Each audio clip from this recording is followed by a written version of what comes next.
Hello. Good morning, everybody.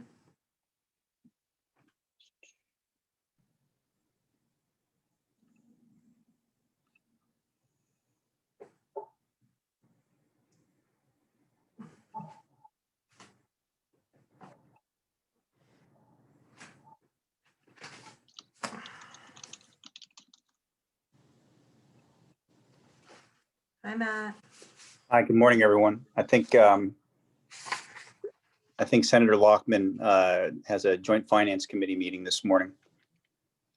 So she asked us to proceed without her.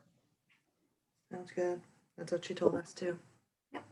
Why don't we wait one more minute in case anyone else joins us, and then we can get started.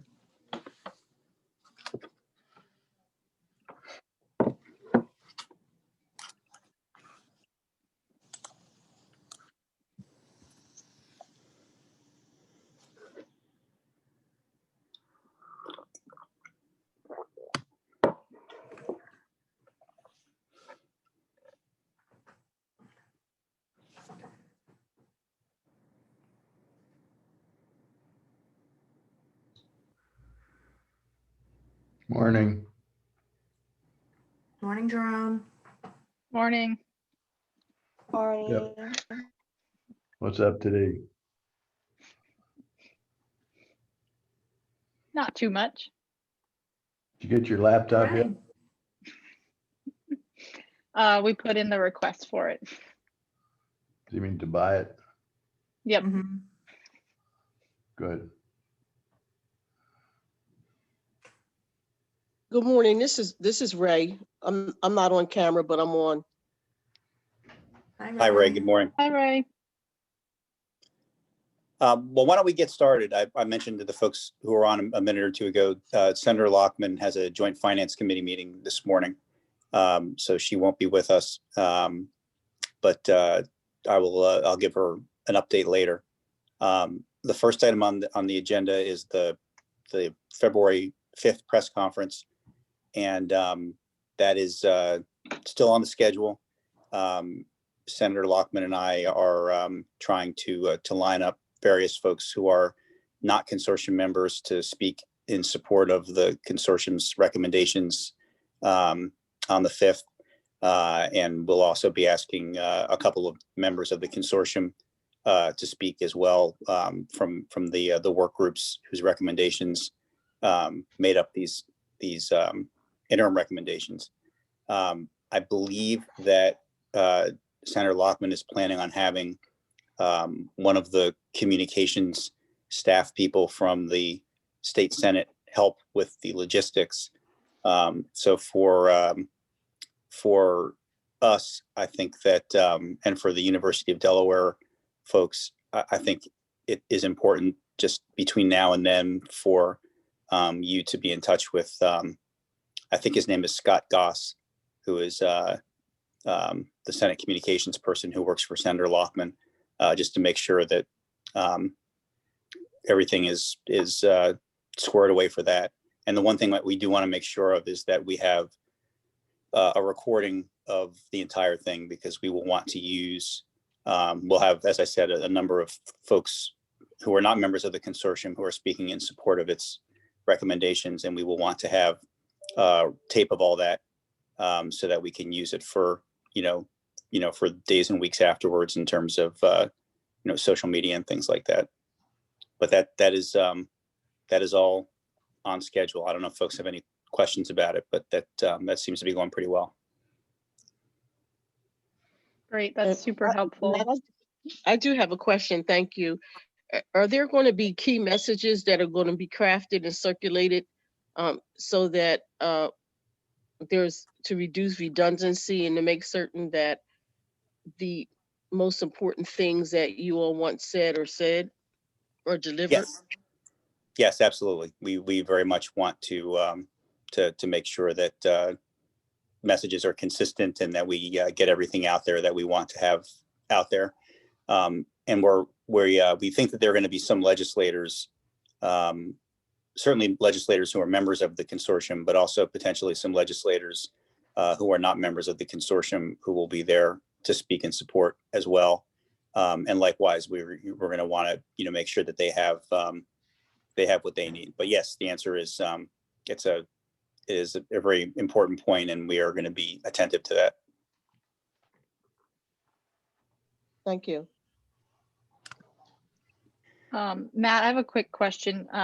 Do you think on the UD DSU side, do you need help with like a PowerPoint or any materials for this presentation, or is it more going to be like more people like testimonials from people speaking? I think more the latter. We will make available. I think we're going to put together, sort of a 1 or 2 page summary, which may simply be, there's already a summary in the interim recommendations, so it may just be that. So no, I don't think we need anything, fancy in terms of slides or anything like that. But there will be a lot of, I think the most important part of this may be what happens afterwards in terms of using all of the, we're going to have a lot of content from that, and being aggressive and smart about using it going forward. Okay, great. Thank you. I was gonna say, Matt, I think Haley sent to you and the Senator Lockman we're trying to make it a 1-pager. Was that kind of 3 pages for you all to review? That might help with some of that. Okay. That could be. I can resend. I'll bump it back up in the email. Thanks, Haley.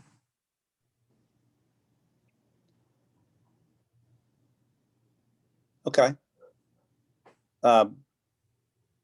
Next agenda item is work group updates, and I believe I saw at least one, if not both, members of the settlement work group were on.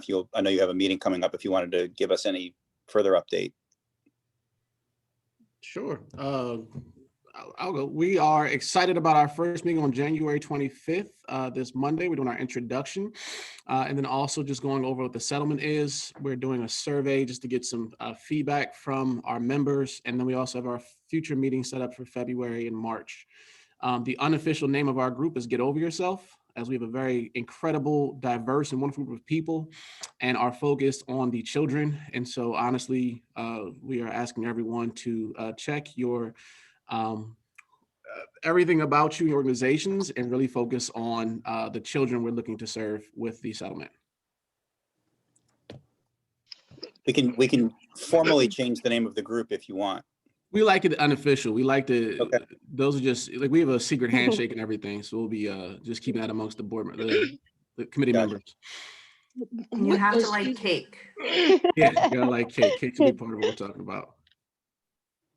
But we're excited. We think we have a good group and are very thankful for Kelly and the work Haley's been doing as we move forward with this entire group. We've also been talking about making sure that as we are working, the settlement does cover issues with social determinants and funding and governance, and also the educators group because of what the settlement is. And so we're not looking to repeat or supplant that work at all. So we're looking to work with our other work groups as we move forward. Our first one is just the introduction and giving information about the settlement. What time is your meeting? 5 o'clock. Okay, because the Wilmington Center for Education Equity has a public program at it starts at, I think it starts at 7, so that's not a conflict. Okay, thanks. Mm-hmm. I saw that and checked.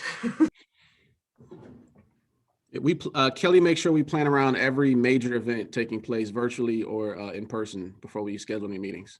Appreciate that. Yep. Anything from you, Chuck?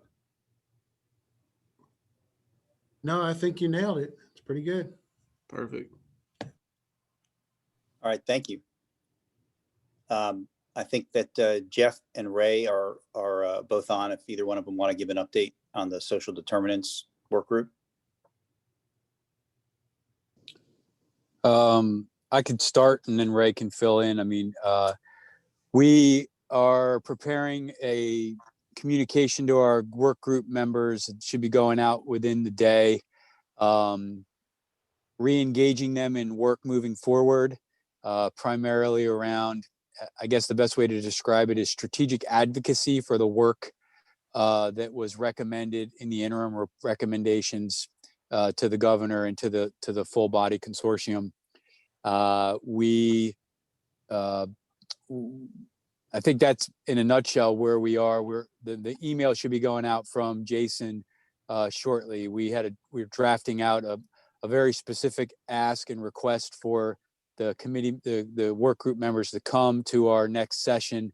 I believe we scheduled it for the 11th at 4:30 to 6 with very specific task to start building and mobilizing a strategic advocacy campaign for the funding and resources for what we proposed.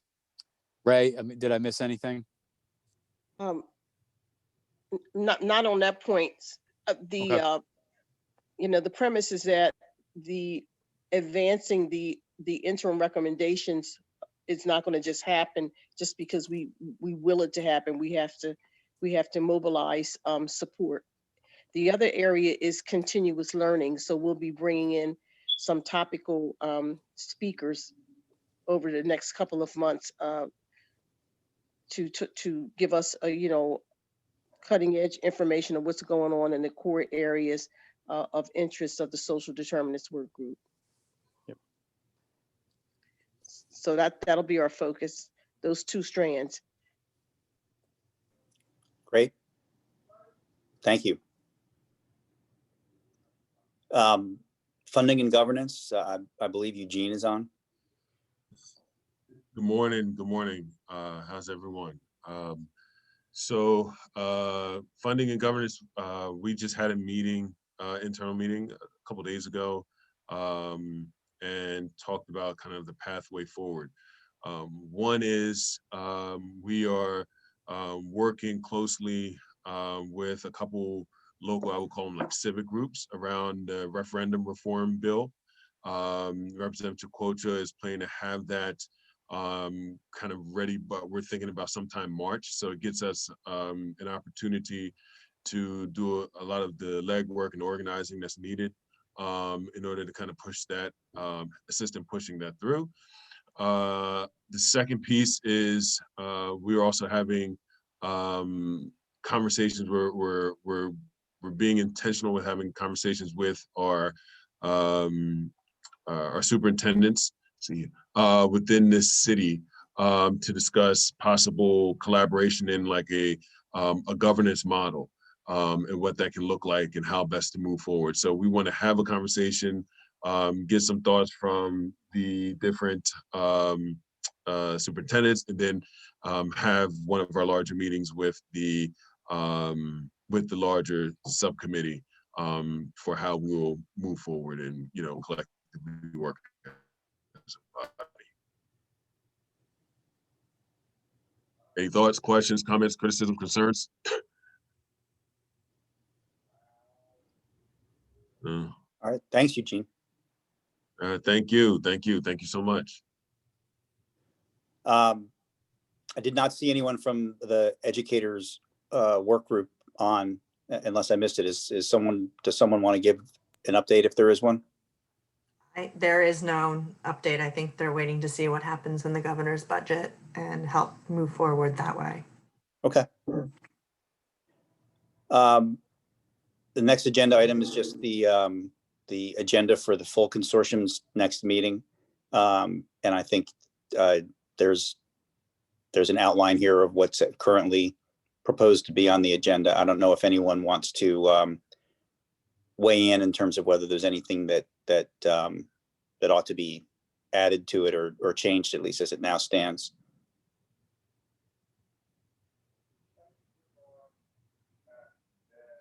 I don't think that's obviously not an urgent item. I think that's still a ways off. I agree. I think I was just going to say that this doesn't necessarily have to be answered here, but the third item, the review relevant recommendations and/or legislation that the consortium can act on. I think Tizzy said that last week, and we don't have to answer it right now, but I wanted some clarification about what that means. But but we can figure it out when she's on another meeting. Okay. And the Joint Finance Committee hearing, I think we had discussed at a prior meeting of this group that we definitely did want to have some representative of the consortium speak at the hearing, at the Department of Education hearing. Senator Lockman's a member of the committee, so it can't be her. But we can figure that out when it's a little closer. I mean, it seems to me like the most likely people would be, again, the heads of the work groups that came up with the recommendations that formed the basis for our report. Just because they'd be most knowledgeable about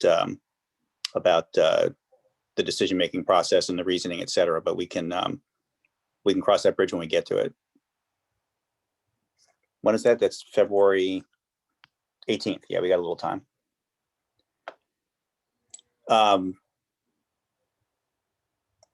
The next item on our agenda is the public comment document. And I'm embarrassed to say that I have no idea what that is. So Don't be embarrassed. I will defer to whoever No knows what it is.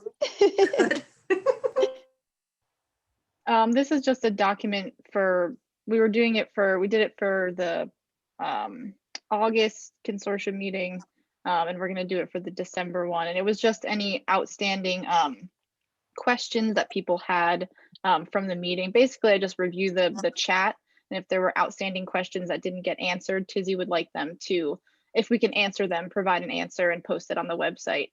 So that's what that is. And right now, I think I sent the questions to Tizzy, and she is going to review it, and I think we'll just hop on a call together and talk through it. So there's not too much of an update for that one. Okay. And the small meeting Google document? Tika can jump in if she wants to, but that's also a document that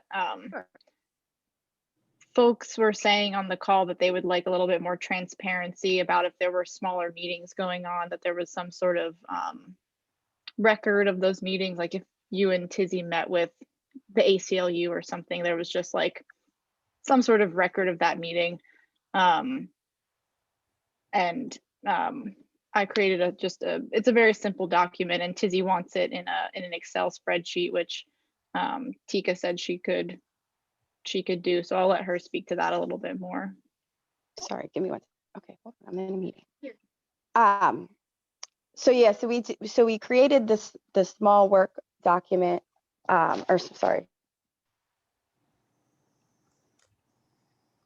small meeting. My son came in to talk to me right as but then Haley and I also met this week to talk about some other engagement pieces and incorporating one thought that I thought about proposing to other consortium members if they were comfortable with it, but adding, like in our signatures in our email, a hyperlink to whether it's our webpage or our meeting dates. We were kind of going to toss that around a little bit, but something where people can also directly link back, just as another opportunity to engage with us. Another new idea we had talked about, I don't know if people are familiar with it, is Clubhouse. And I just roughly became familiar a little bit with it, so I don't know if it would be a viable tool for us to engage and have discussions, but it sort of seems like a place where people can have discussions without video, so it's sort of through your phone or your phone number. So it might be a place where we could have some of these community forums. It might not, but it is a little exclusive, so I think that piece makes it a little challenging as well. But it was an additional tool that we were going to look at as well. And then the other thing that we had talked about is Eugene had just mentioned, or I think it was Eugene, but somebody had just mentioned some other advocacy and engagement pieces specific with the work group. So we had thought about how to also connect if a specific work group is doing something, that we can connect with that and have one uniform place where people can go to also access information, as well as not double efforts. Okay.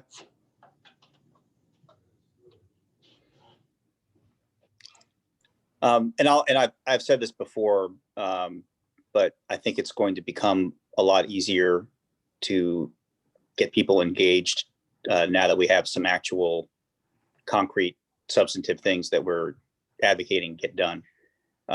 So, if you're, when you're trying to get people to come to a meeting, that's one thing. But if you're telling people, we want to get, a teacher training program, we want to get early childhood education, we want to get, outside school time programs. I mean, I think those are easier things to get people engaged and hopefully, get more activity on that front. Agreed. Or maybe I'll be Sorry, agreed. The other thing that Helly and I were discussing is participation with consortium members and what level of participation and commitment they may like. And so giving people some options, because there's some members that have not been as engaged as others, and kind of giving them a choices like, okay, here's a low level engagement opportunity. And then, here's a middle and then a higher level, but really holding consortium members to choose some level of engagement if they have not up thus to this part been engaged.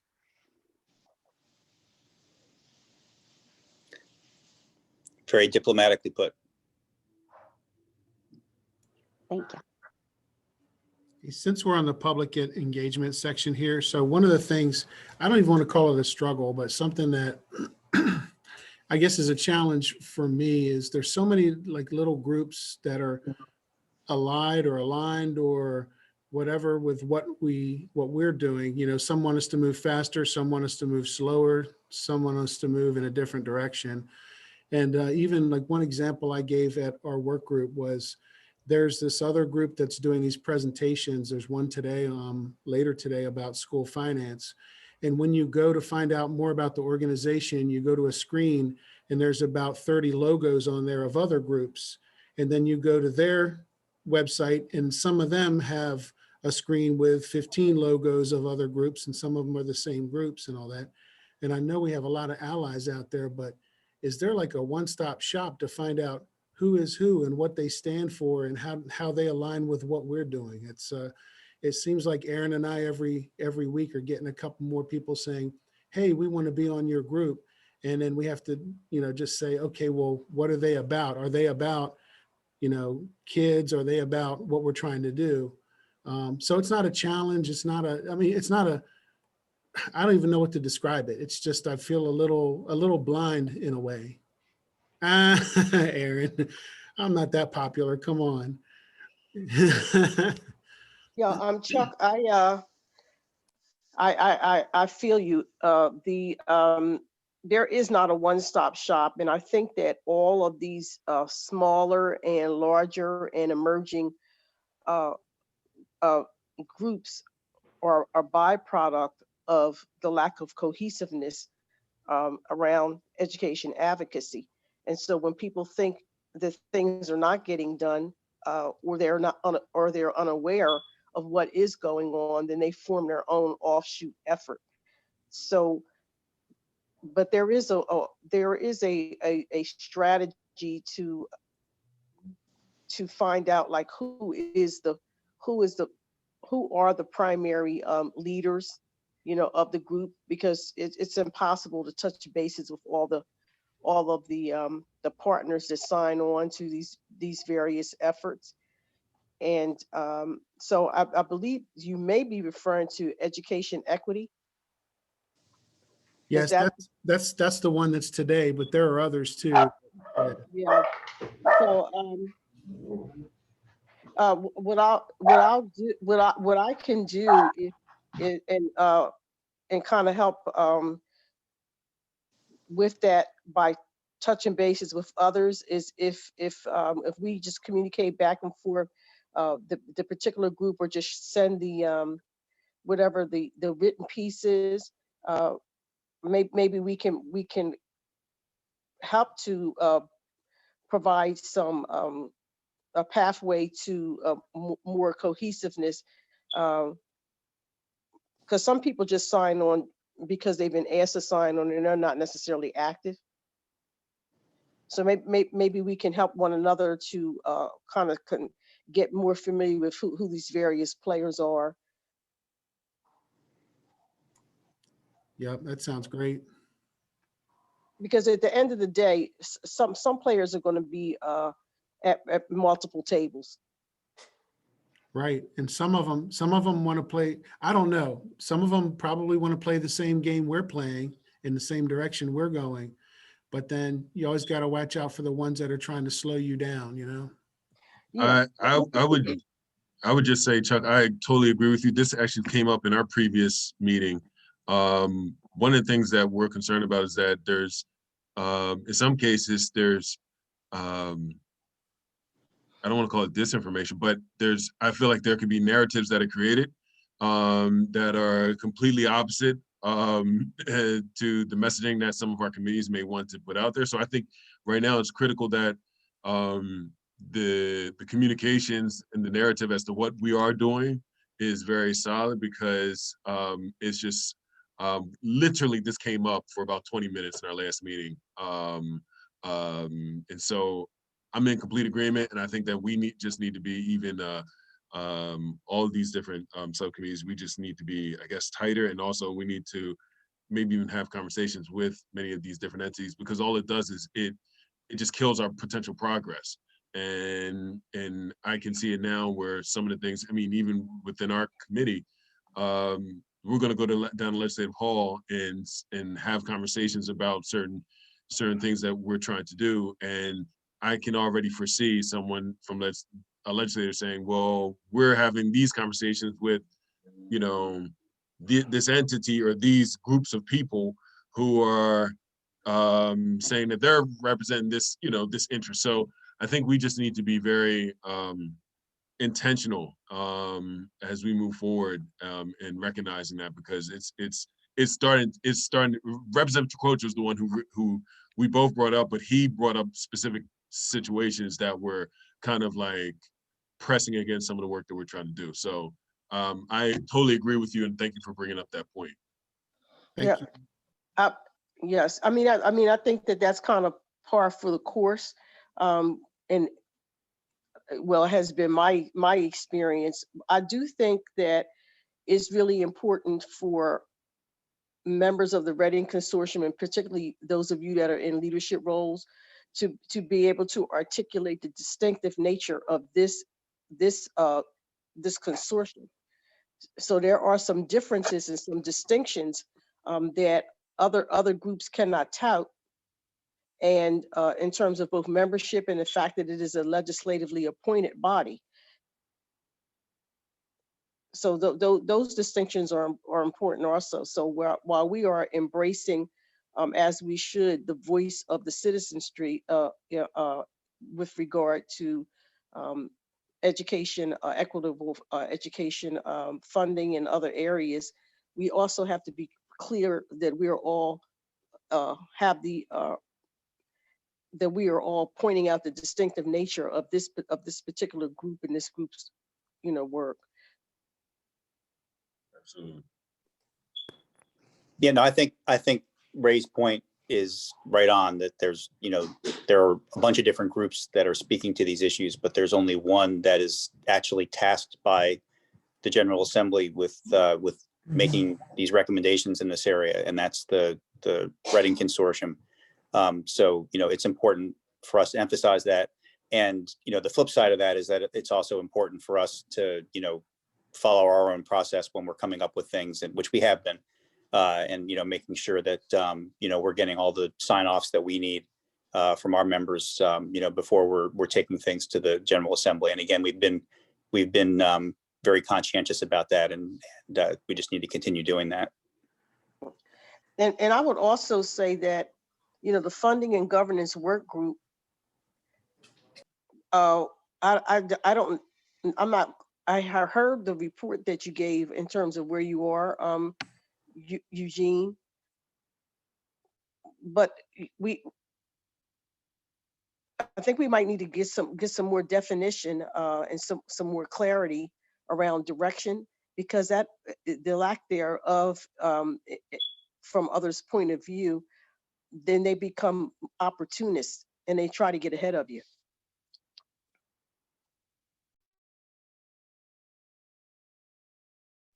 Agreed. So that's some of the, as part of the conversations that we've been having, especially as we go into this new year, and also trying to put out timelines for everything. We have, I think the main thing that we're focusing on right now is just the aspect of the referendum, the work around the referendum reform, and then diving in. The two main things are the referendum reform, and then diving into like just the governance model of the city schools. And I think that's some of the things that we're pushing on. And I think we'll have something very clear and specific over the next 30 to 45 days, but we want to also make sure that everyone in the committee feels as though that they've been, heard, conversation, how that, their thoughts have been heard, and everyone feels like they're on the same page. Not necessarily that they have to agree to everything, but everyone understands like where it is that we're going. Thank you, that was helpful. Anyone else on that issue? I will. Not necessarily, sorry, Oh, go ahead, Tika. just a quick question, Eugene. I missed, when is our next meeting? We have not scheduled yet. At least I don't have it on my calendar. Yeah, we have not scheduled yet. We'll probably have once we probably sit down with Representative Quoch over the next couple of days, we'll be able to schedule something else. Okay, thank you. Mm-hmm. I was just going to add that as our team sees any of these groups meeting and having public meetings, we do try to sit in and hear what's going on and can help relay what we're hearing, if that's helpful as well. So. Yes. And on that line, the Wilmington Community Advisory Council reached out to Haley and I the other day. I let Senator Lockman know as well. They asked if the consortium could share their policy issues with them, like a quick 5-minute update of what are the policy issues that the consortium is focusing on. And that's February 9th at 3. I will forward that to you, Matt, as well. I think there might be some members of this group that are on it as well. So but we can help get together, or depending upon who ends up being able to come talk about them. So. Isn't Henry Smith a member of this Reading Consortium? Yes. Okay, so he's the co-chair of that group, or the chair. Right. So he can also hopefully speak to it.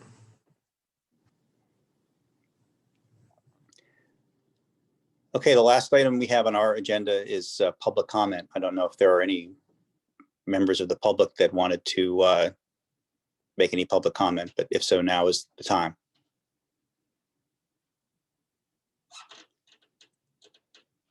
Going twice. Gone. Okay. Thank you, everyone. Hopefully Senator Lockman will be back with us next week, and we will keep you posted on everything. Have a good weekend, Thank everyone. you. Have a great weekend. Good weekend. Take care, Bye. everyone. Enjoy. Take care. Bye.